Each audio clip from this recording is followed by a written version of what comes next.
Welcome to the Kop TV, the voice of football's most famous stand.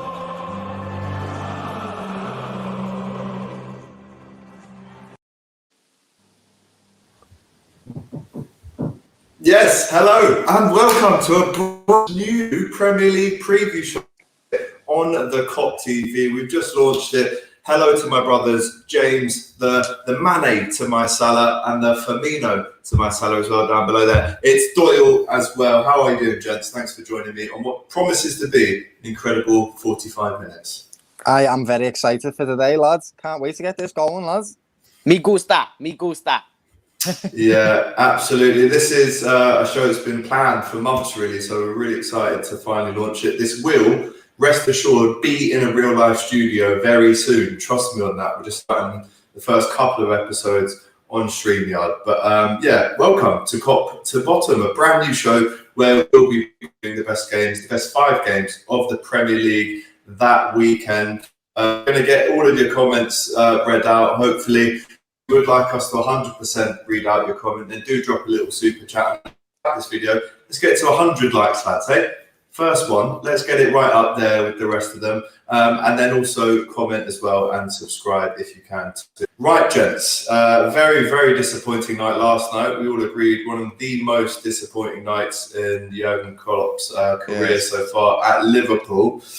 We need to bounce back. That's the title of this video. So let's get into it. We're going to review 5 games for you today. So the first one, Brighton versus Liverpool. How we're going to do this is we're going to go through the team form, injuries, and what we got there. I've just had to make this small and predictions as well. So James and Doyle are going to go head-to-head at predictions. At the end of the season, we'll have a leaderboard, and then the loser has to do a forfeit, which is chosen by you, the viewers of Kop to Bottom. So please let us know in the comments what the end of season forfeit for not predicting correctly should be.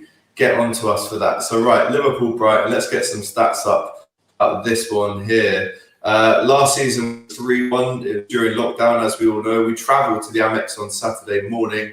I've got some more stats here. I'm very prepared, actually, gents, for this new show. Let's get some more then. So, injury news. Liverpool are obviously missing Trent, possibly Thiago, Gomez, Van Dijk for sure, Ox for sure.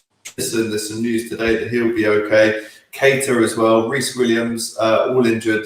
Brighton have 8 first-team players themselves out, including Lallana, which is obviously an emotional one for him, returning to play Liverpool. Tariq Lamptey is also suspended after being sent off. And if Liverpool win this, we go top with a draw, and if Spurs lose at Chelsea, they would need a win there to keep the pace. Brighton 6 points of the relegation zone at the moment.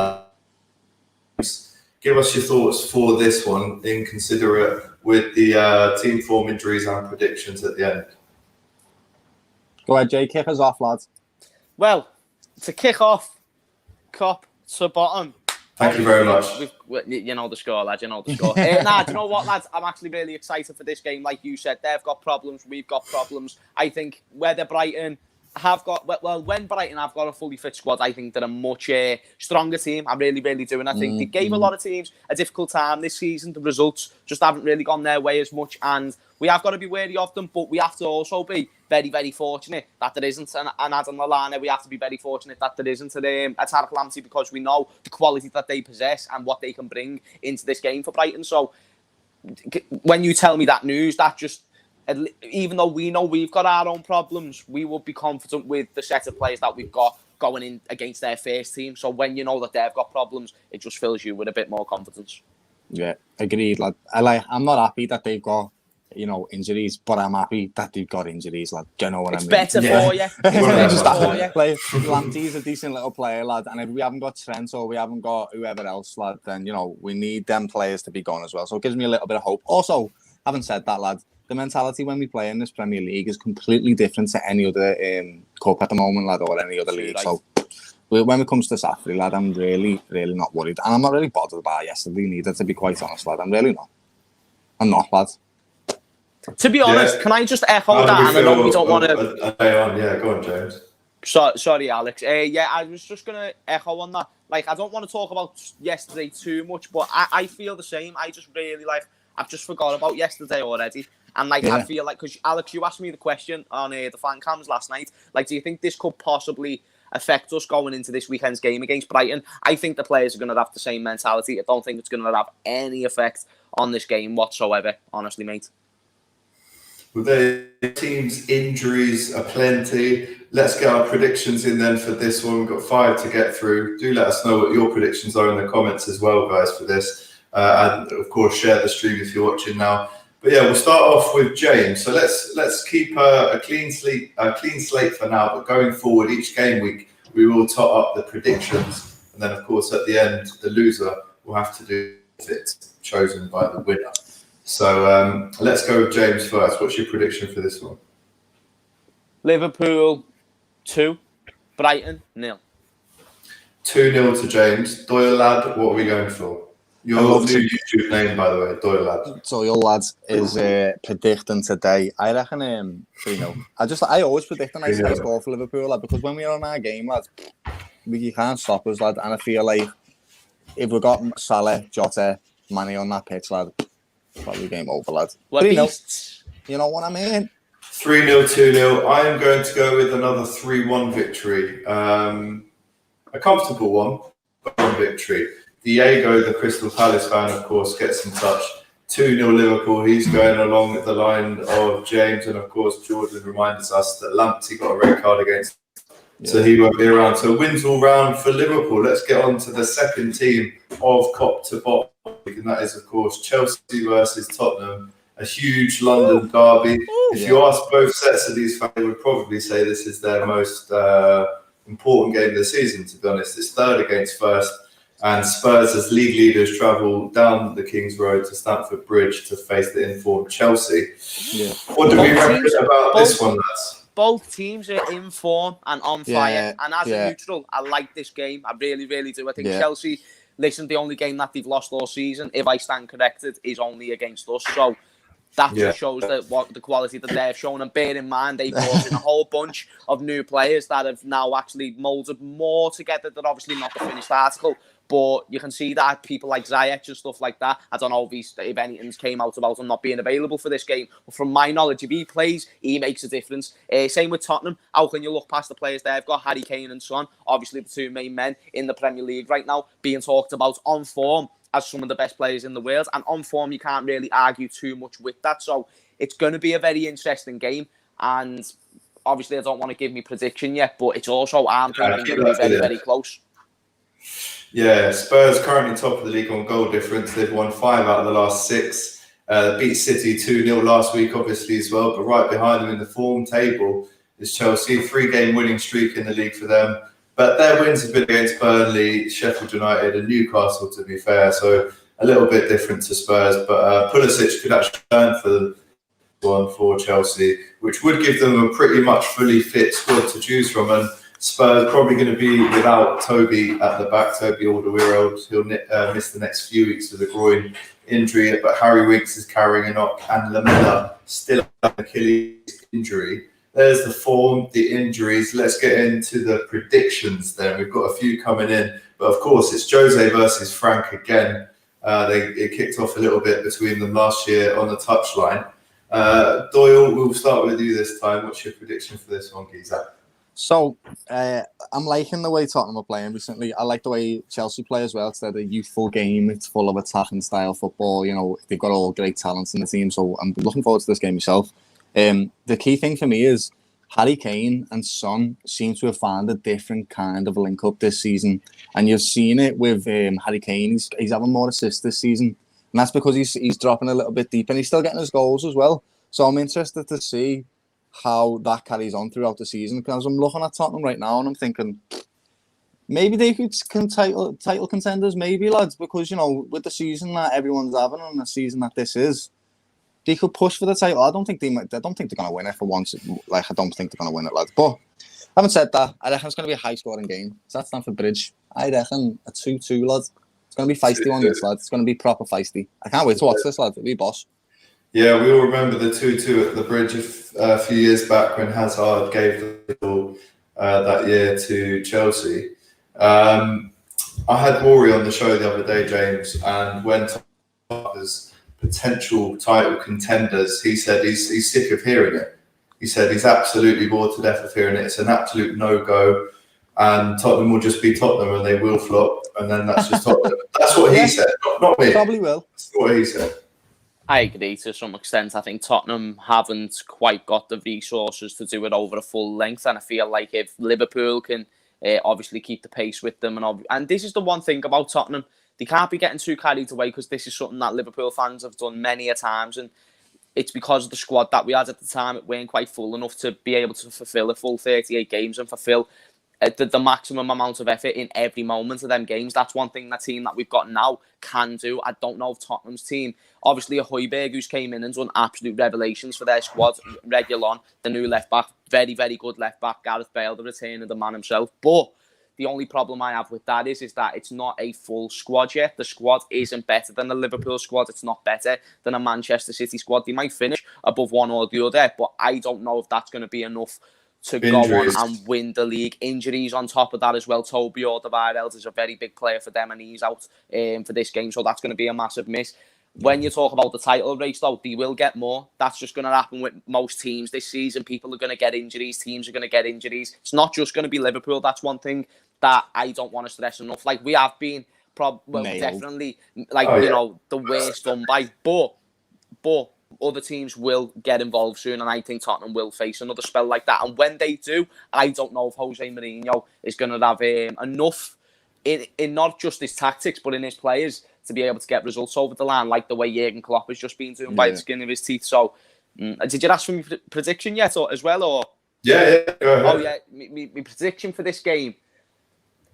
As much as Tottenham are in form, I feel like this is a game where Chelsea can go and steal it, and it's not because I think they're better than Tottenham overall. I don't think that. I feel like on current form, Tottenham are probably the best team in the league. I obviously want to say Liverpool, but we haven't even got a starting 11 right now that are like a set starting 11. So probably Tottenham. However, I feel like Chelsea do have the number from time to time. I feel like this could be another occasion where Frank Lampard can get one over Jose Mourinho. I feel like this is going to be a very emotional game for Jose Mourinho. I feel like whenever it's a game like against either a former club or, you know, a former manager in this case, it will be emotional for him. And yeah, I think Frank Lampard's going to get the best of him. I'm going to go Chelsea 2, Tottenham 1. 2-1 to Chelsea. There you go for James Redmond's prediction. Anne Walker, hi, I'm a new subscriber. Hi to you, Anne. Is right. Hello, welcome. Is right, Anne. 3-2 to Tottenham. Anne is going for Andrej, says Mourinho will challenge us for the title. He has a very good squad now. Let's get a quick shout out to Ant Dicko. How are we, boys? Thoughts on 2,000 being let in outside Anfield? Personally, think it'd be pointless as can't do anything. Here's my opinion on this, just before I come to you guys. It doesn't make sense. I mean, yes, we can all get excited about the headline of fans are back in stadiums. But let's not forget, to even turn the lights on at Anfield, it costs about £1,000. And then you need to cover that with ticket sales. And it's 10,000 ticket sales equals what we'd need to even facilitate the stadium being open for a day. With all the stewards, with all the caterers, with all the, you know, people on the turnstiles, all of that kind of stuff. You need to have more than 2,000 in. It doesn't make any sense. It's disproportionate. And I think it's a load of bollocks. But hey, anyway, at least some people will be allowed back in Anfield. And that should mean that we can get back outside Anfield and do the fan cams from there, lads. But James, we'll go to you first and then Doyle. It's weird. I don't get it. Why are you like, I don't know. I just think it's a bit forced. I understand that it's what people have been wanting, but I don't think they wanted it like this. I think they would have preferred it just in a sense that, like, either we all go back or we get more than 2,000. And like you say, it's just a number. That's the problem with me, I think. I think if you say 10, 15,000, then that's a big difference. That's something that you can work with. However, when you're chatting 2,000 to 4,000 for a big stadium like Anfield, and you're talking other big stadiums like Old Trafford, and maybe for other clubs this might work well, but I don't think for the majority, at least in the Premier League, this really does much. In fact, it probably makes it more of a headache. It probably even possibly ruins things further down the line of a possible bigger crowd being able to come back, and that would be a big shame. if we went out and tested this, and then obviously we had some dickheads in the stadium, because let's just be real, there could be a dickhead who just gets allowed into this. We don't know how they're even going to set it out, who they're going to give it to. Obviously it's going to have to be a rotation sort of thing, but that's just it. It's too forced. They're even saying it's going to be as soon as next week. Do you know what I mean, mate? It's just a bit too forced. Yeah, I think, yes, on one hand, it is the kind of end of a stage of COVID. It's like, if we'd have just waited until the new year, who knows, we could have got 10,000 in. Especially for a stadium with 55k.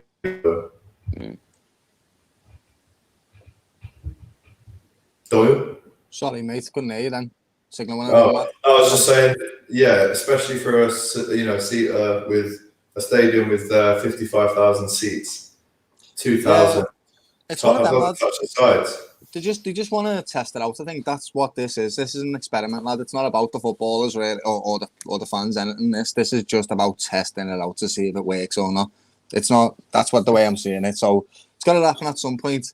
It's going to be a crap way of doing it anyway. They haven't done it properly, to be honest. Anyway, lad. So it's got to go with it, haven't you, lad? I don't think that if they're smart, the clubs aren't going to have all these stores open and all the shops open and all this and waste the cost of that. You know what I mean? Like, what would be the point in doing that? And also, lads, if they do just let 2,000 people in, I want them to just put 2,000 people behind whatever goal Liverpool is shooting at each half, lad. Just move them each time, lad. But that's the thing, though. So if it's 2,000 people, how do they split that?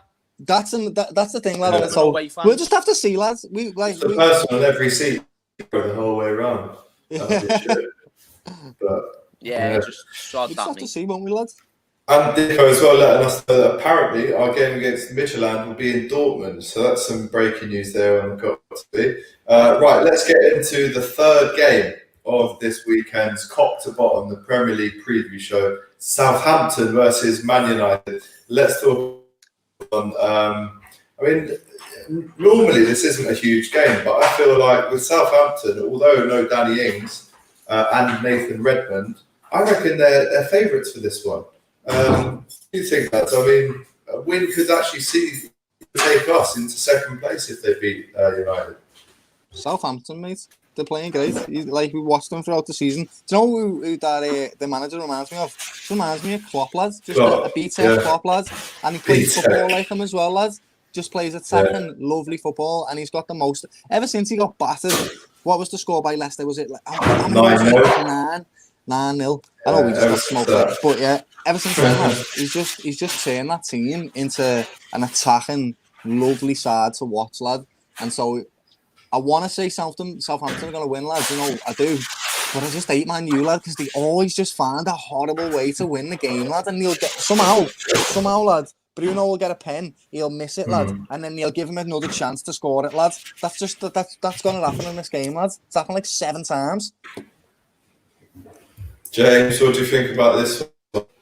I've got to echo what Doyle said there. I think Southampton do play a lovely brand of football, and I think that's one thing they've been able to implement since getting the players like Danny Ings. I've said this many a times, and the one thing that I can say is, even though we've took a lot of Southampton's absolute beasts of players, one thing I can say now is we gave them a nice little one back in Danny Ings, and obviously the inclusion of Che Adams, who's been boss for them. He's been getting more goals because obviously he signed for them last season. Has a bit of a slow start in terms of getting the numbers of the goals, but now he's getting them, and that's massive for Southampton. So when they haven't got a Danny Ings, they've still got a Che Adams they can rely on. They've got other great players like James Ward-Prowse, obviously Nathan Redmond, Pep Guardiola's favourite player.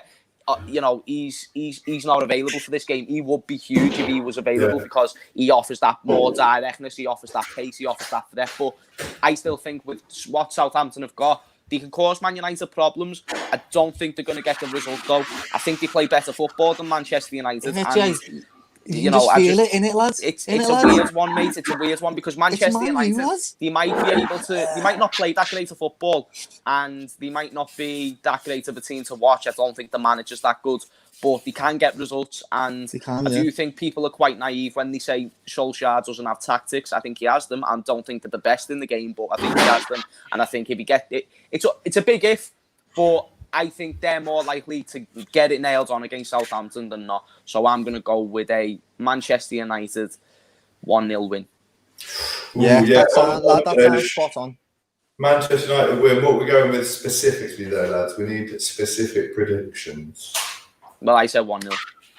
Sorry, 1-0. Doyle. Yeah, I agree, lad. Sounds exactly like Man United, lad.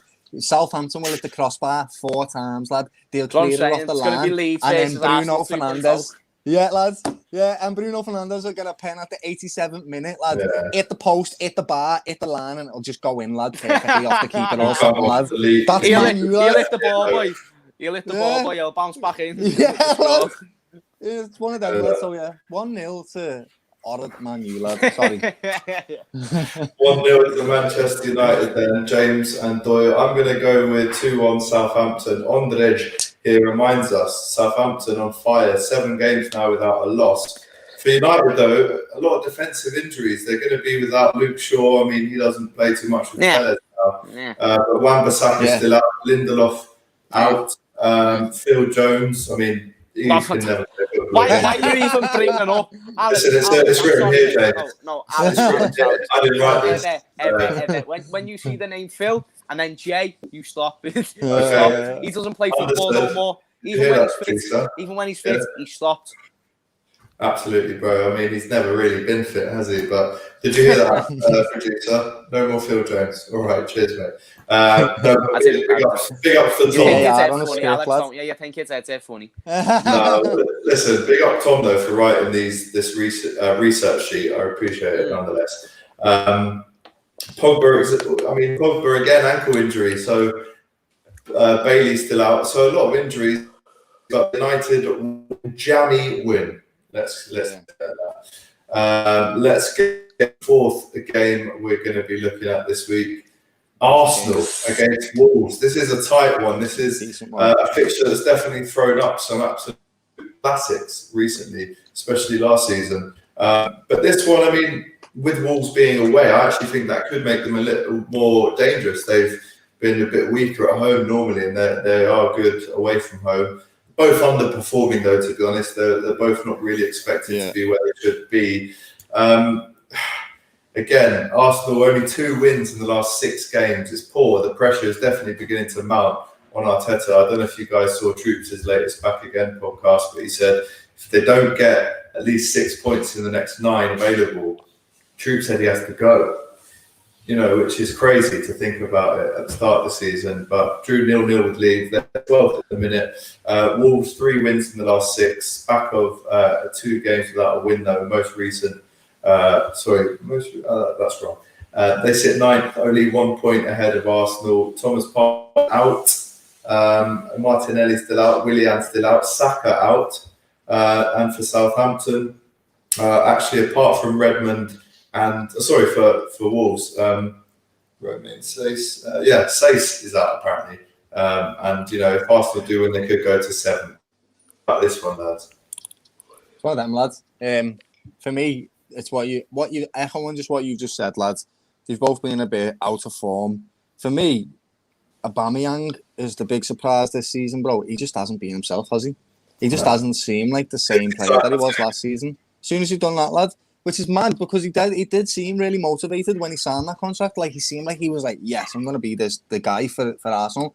And he was the guy last season. That's because of the way they play. It's because of the way they play. It's not the player himself. They play shocking football. I don't know what Mikel Arteta has changed to that club because I'll tell you now, like when they were winning the FA Cup and they were coming against us and doing semi-decent, like I was thinking, do you know what? Like Arteta, he's got like a bit of a philosophy going on. Even when he signed Aubameyang on a new contract, signed Thomas Partey, I was like, do you know what? He's fitting the right pieces of the puzzle, and it looks like that he's doing really, really well. It looks like that he has took a lot of pointers off his ex, like boss in Pep Guardiola, and I thought he was going to do well, but just watching the style of football this season, seeing the way they played against Leeds, they've got absolutely nothing in the middle, no offense in that midfield, and it's just like there's no creativity. It's surprise. Well, obviously we know kind of know the reasons to why Mesut Ozil isn't playing into the team, but he would be probably better than whatever they've got in that midfield in terms of what he has to offer. I just think Mikel Arteta, he's very naive. He doesn't really back his players. His football's very negative. They only play down the wings, and when they do that, it's like they're not getting anything down the middle. So it's it's a very difficult one to be an Arsenal fan right now because I feel like there's quite a few weird things going on in Arsenal Football Club. It's just kind of transformed into this sort of weird, even with the Gunnosaurus thing, and everything going on with Ozil. I don't like the treatment they have on some players. Even Mikel Arteta coming out the other day about Pepe, I thought that was a bit just back your players. I wouldn't see Jurgen Klopp coming out like that. Do you know what I mean? I just think back your players, be supportive. And if he was my manager and he was doing this, what he's doing now, an FA Cup doesn't matter. You've got to go as well. Yeah, and also don't forget they sacked Gunnosaurus, and then Arteta, the one who's bound out from the team, had to pay his wages, James. So now he's back. It just doesn't make sense. It's a bit embarrassing all round. But it's a different Gunnosaurus though. They've got Gunnosaurus back, but it's not the person that was Gunnosaurus before. Wow. Let him off. It's just one of them, lads. Arsenal's doing a rebuild job right now. That's what they're doing, and it's just going a bit wrong, lads. That's about it. But they even tried painting that Gunnosaurus thing, you know, boys. Like they even tried painting it as if like, oh, we've got Gunnosaurus back, this, that, and the other. We ain't even the proper Gunnosaurus. It's just if I saw it was Liverpool, mate, I'd be fuming if they were like letting off people and then trying to be snide about it like that, trying to make it out like, oh, but don't worry though, we've hired him again, and yeah, mate, just weird. Yeah, Liam Roach makes a great point here that me and Doyle and James have all spoken about, to be fair. Loving the new show. Great work, fellas. Will AGT ever run out of Kop? So far, I haven't. Never, lads. Never, ever. Yeah, we were talking about this in the office, weren't we, Doyle? Going, have we got too many things that are called Kop? And then bouncing off Kop, just going Kop this, Kop that, Kop Everton. No, I don't think we are. We'll just carry on. We've got obviously a new show coming out mid-December. So obviously not Liam. Thanks for the comment though. Arsenal are Stoke guys, or Pulis is Stoke in disguise, says Antico. OG Gunnosaurus or we riot, says Freehand. Big up the OG Gunnosaurus. Arsenal are a joke, literally. I think they're a bit more going back to Banter FC, but we'll see how the season progresses. The fifth game, a big one, this lads. I'm really looking forward to this. Wait, lad, did we say the score? I don't think we said the prediction. My bad, lads. Premature. Go first. So I reckon I'm gonna go with a 2-1 Wolves, lad. Arsenal are gonna flap, lad, and Aubameyang might get a goal, lad. So I'm gonna go for James. 0-0 written all over it. You reckon? I mean, you know what, lads? I can see it, lad. But yeah, Arsenal are dickheads, mate. The one team I don't want to play right now would be Arsenal, and not because I'm scared of them, because it would be the most boring game of football that you could ever watch in your life. So yeah, I'm going to go with a 0-0. I don't think they're going to let Wolves have any chances because they're just going to have 9 men chilling. Chilling, I don't know. Then surely I do think the pressure will start to crank up a little bit more than it already is. But yeah, 2-0, sorry, 0-0, and 0-0 as well. Sorry, what was James as well? 0-0. Nah, I was 0-0. Doyle was, I was 2-1. 2-1 to Wolves. 2-1 to Wolves. Doyle reckons Arsenal are going to flap at home. I mean, if you lose at home, they've already lost at home in the league this season. Loads 2 losses, or 3 or 4, however many it is. It's heavy. Right, fifth game, Everton versus Leeds. This, I think, boys, want to watch for the neutral. Obviously, we know who we'd rather win in this one. But Everton win against Fulham last weekend, snapped a 4-game losing streak. So although they went on a 4-game winning streak, they were holding 4 L's in a row, which is, it's quite heavy. Poor defensively, currently ranking 16th in the league with goals conceded, 2 more goals than in the last 6 games. But Leeds' form has been a little bit poorer than Everton's, to be fair. Just 1 win from their last 6. After some early season success, they sit 7 points above the relegation place with games in hand against Chelsea and United, though. But they could be in the thick of survival before they know it. In the last 5 games, 85 shots, and only 5 of those have gone in. Everton without Coleman, but apart from that, a full squad to choose from. But Leeds, Rodrigo, and Pablo Hernandez, but a squad for them as well. Who wants to start on this one? I think it's going to be an absolute cracker. James, we'll go with you. Everton are just back to being shit, aren't they? Pretty much. They're just Which is just the normality, really, isn't it? The shit again. Like because there was a second there was a moan. I think we can all admit though there was a moment, just a millisecond that he scared us a little bit. James Rodriguez was doing a little bit too well. DCL was looking a little bit like Lewandowski, but now back to normality. We can breathe. Everton are shite. Leeds are decent, but this is a good match though. Ancelotti versus Bielsa. I like this matchup, and what you said, Alex, it's a great one for the neutral. I feel like Everton's main strengths in this game is obviously James Rodriguez, literally the players that I've just listed. DCL. Richarlison's not available for this game. I believe that you've just said that, right? Yeah, so Richarlison's not available for this game, so that's massive. However, I do feel like Everton, on their day, have their quality to get past Leeds, but Leeds just give so many teams nosebleeds this season, and they've done it on the first day against us. They gave us a difficult game, and ever since, I've literally not made it easy. Even if they go 3-0 down, they're still coming at you the same way. They're wanting to attack you down. They play such exciting football. They are truly box office. Like, they're really, really good. And the way that Bielsa has just truly transformed that club is quite special. And prediction? Question mark. Yeah, let's get into it. Yeah, sorry, should add out. Apparently, Digne is out for 2 months as well, which is a big one for Everton. Apparently, Rehan here says Digne out. Comment earlier up in the stream that said 2 months out with an operation undergoing surgery. If I can find it. That's massive if he's out though, because he's a huge part of their team. He's a huge part. Even Evertonians like to try and put him in a conversation with Robbo, don't they? So yeah, well, that's it's miles apart. I think in terms of Premier League. Listen, Barcelona reject. Robbo will get into Barcelona. Just saying. Bro. There's not even a competition with them two. Like, it's not even that's a joke. Trying to find this. Levels above. Rob always levels above. Best left back in the world. Do you think Alphonso Davies is second? Lad, I'd say that they're two completely different left backs, to be quite honest, lad. They both do an attacking job, but they completely do different attacking jobs, lad. I'd say Alphonso Davies is more of a winger. He's not like, the tackler that Robbo is. Robbo is a solid, old-fashioned left back. But he can also go up, and he's got the naughtiest cross on him, lad. Whereas Alphonso's the third. Nah, lad, Digne can't be the... Nah, lads. Can't have Everton having the third best left back in the world, though, lads. Nah, I agree. But he is up there with the left back. He is decent, lad. To be honest, seeing him play with better players this season has brought a lot out of him as well. So, like, his link-up with James and the DLC, lad, they've just been boss, haven't they? The three of them have been boss, lad. So, without him this game, lad, they're going to fucking suffer.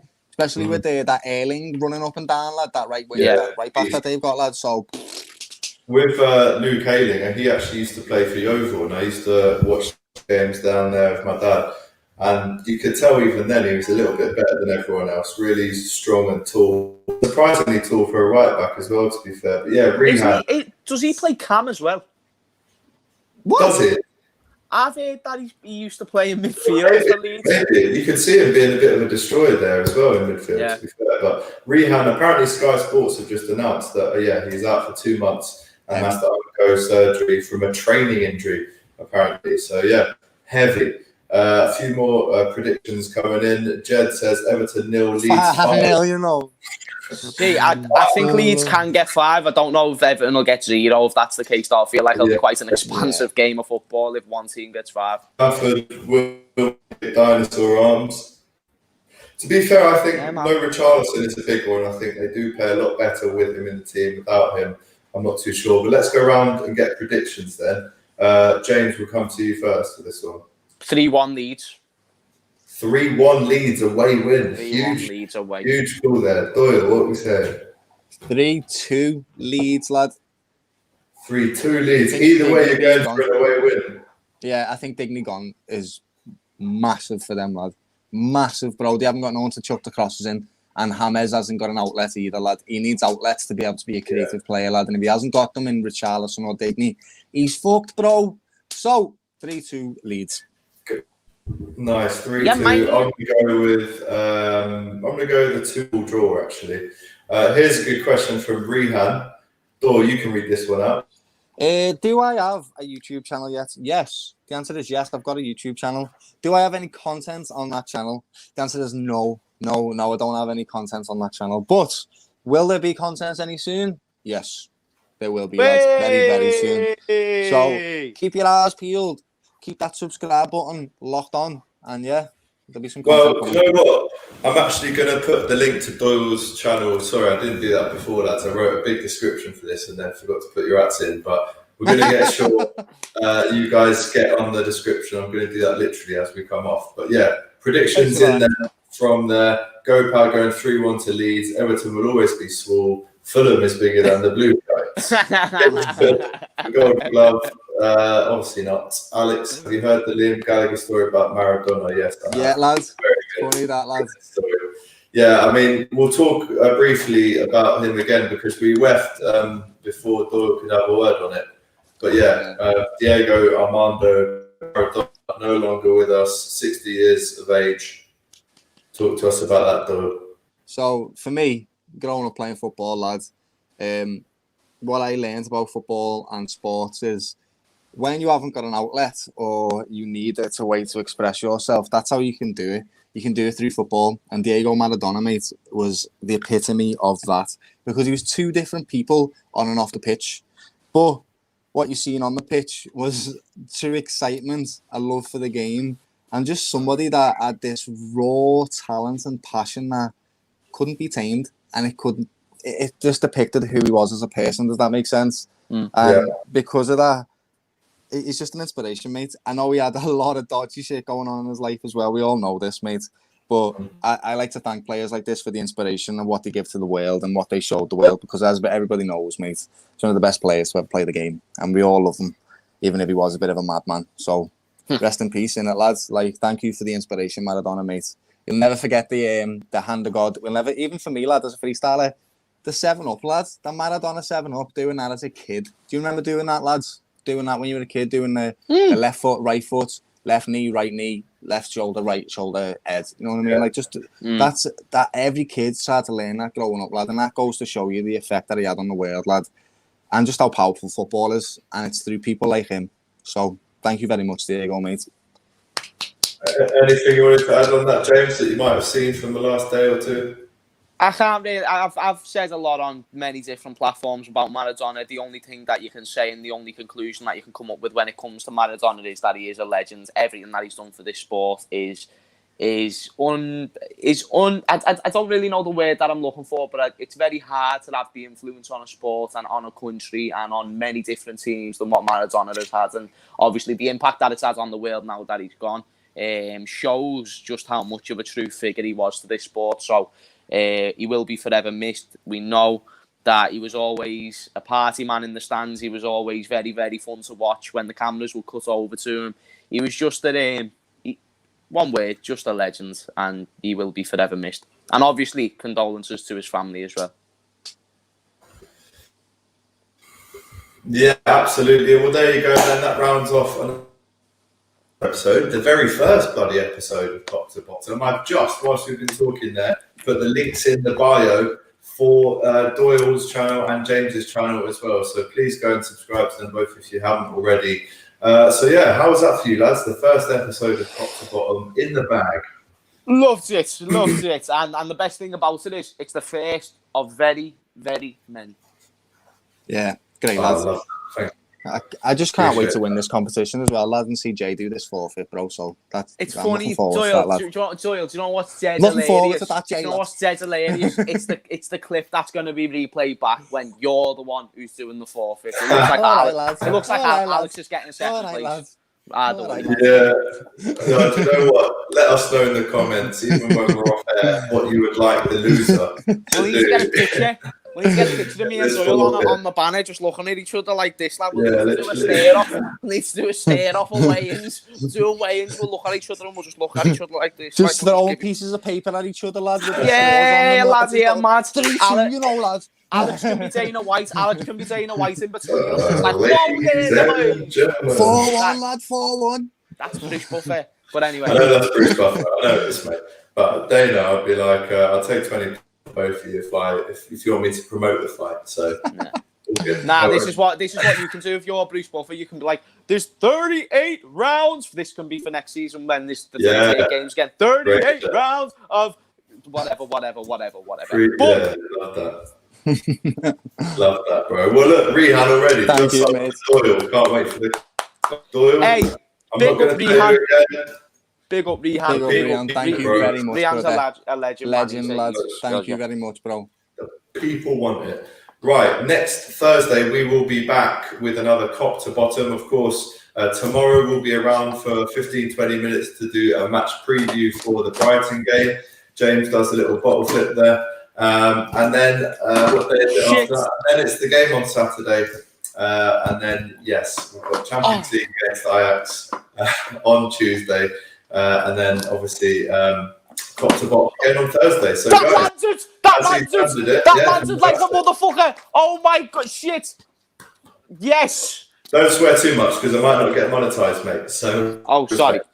I'm really messing. But, guys, thank you so much. See you next week, I guess. Kop to Bottom. Game week 8. Take care. Good luck, lad, Jay. See you in a bit.